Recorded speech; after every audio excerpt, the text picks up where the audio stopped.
En fait, l'observation générale que nous sommes en train d'élaborer, c'est une observation qui va être destinée en premier lieu aux États parties à la Convention et en deuxième lieu au débat de haut niveau des Nations Unies qui aura lieu en 2013.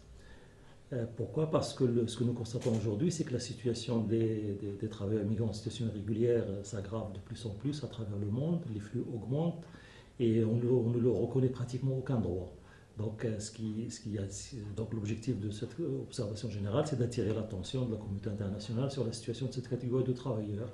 Donc nous voulons attirer plus particulièrement l'attention sur le contexte mondial dans lequel se fait cette migration aujourd'hui, sur les principales difficultés que cette migration rencontre, et que ce soit les travailleurs migrants et les membres de leur famille, bien sûr. Donc, et aussi donc, attirer l'attention de façon plus particulière sur la question des libertés et de la sécurité des personnes, et aussi sur les droits socio-économiques des migrants.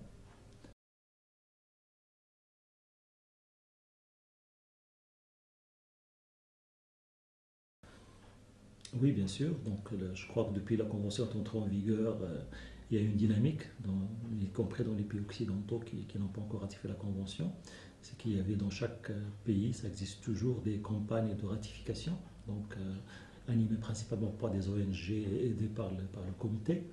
L'objectif de ces campagnes de ratification, donc, c'était de sensibiliser les différents acteurs à différents niveaux politiques pour aller vers la ratification. Et je pense que le principal résultat aujourd'hui, c'est que nous avons réponse à tous les arguments de différents États qui n'ont pas ratifié et qu'on peut dire de façon générale qu'il n'y a pas d'argument juridique ou économique pour ne pas ratifier, mais plutôt un argument politique. Donc même beaucoup de pays de l'Union européenne notamment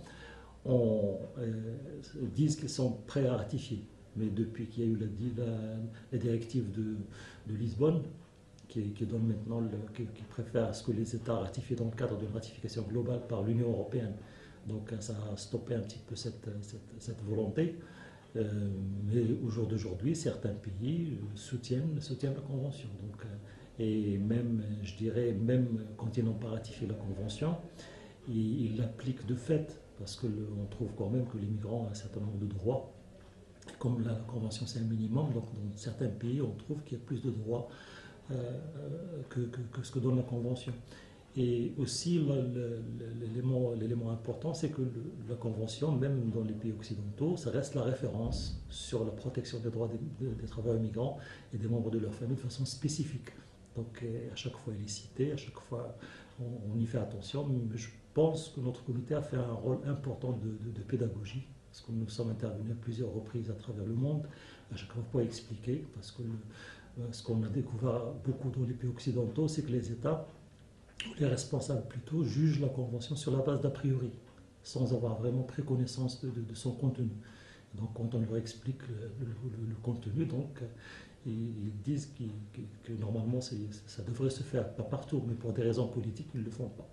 À titre anecdotique, il n'y a pas très longtemps, j'étais en déjeuner avec le président de l'une des dernières assemblées générales des Nations Unies, avec le secrétaire général, et ce président était ressortissant d'un pays européen.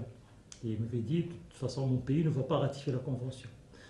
Et pendant le déjeuner, on a commencé à discuter. Après, il m'a donné l'exemple. Il m'a dit, dans le village où j'habite, j'ai, on a 4-5 familles de migrants en situation irrégulière.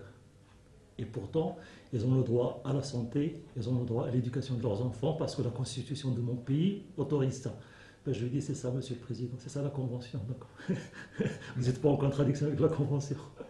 Donc c'est à titre anecdotique, mais donc ça veut dire qu'on juge la convention sur des a priori sans la connaître vraiment.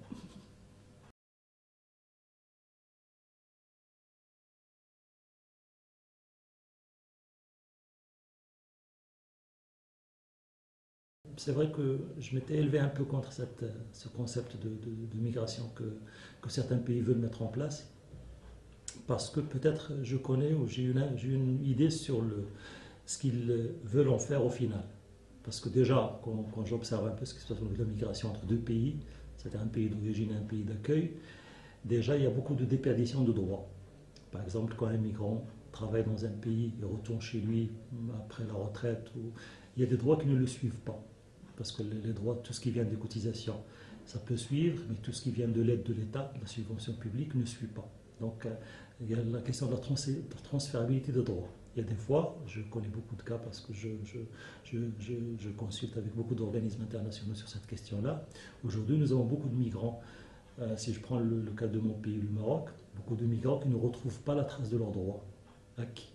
Comme il y a beaucoup de caisses sociales qui ne trouvent pas les bénéficiaires. Donc il y a un grand problème de communication. Donc, et ce qui est avec la migration circulaire, en fait, on veut compliquer les choses. Parce que avec la migration circulaire, il va falloir inventer la notion de droit circulaire aussi. Déjà, avec des pays, on ne s'en sort pas pour retrouver les droits et les avoir complètement. Avec la migration circulaire, c'est un jour un travailleur marocain, il va travailler aujourd'hui en Espagne, demain en France, après-demain au Sénégal. Ça sera difficile au niveau des droits. Donc, même les syndicats ne sont pas préparés à cette migration-là pour pouvoir la défendre. Et au final, en fait, je pense que l'idée à laquelle ceux qui ont créé ce concept veulent arriver, c'est d'arriver à une migration où le migrant peut circuler, mais dans les conditions de son pays d'origine. Ça veut dire payer selon le barème de son pays d'origine, protéger socialement selon ce qui existe dans son pays d'origine. On sait que beaucoup de pays d'origine ont des salaires très bas et ont beaucoup de défaillances au niveau de la protection sociale.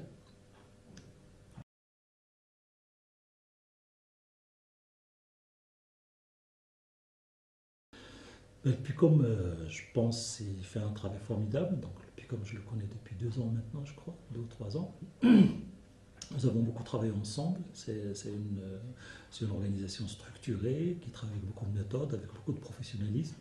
Et je pense aujourd'hui c'est la structure européenne qui détient le plus de savoir et d'informations sur la question des migrants sans papier. Donc c'est très important ce qu'ils font. Nous avons beaucoup apprécié leur collaboration avec nous lors de l'élaboration de l'observation générale sur les travailleurs domestiques migrants.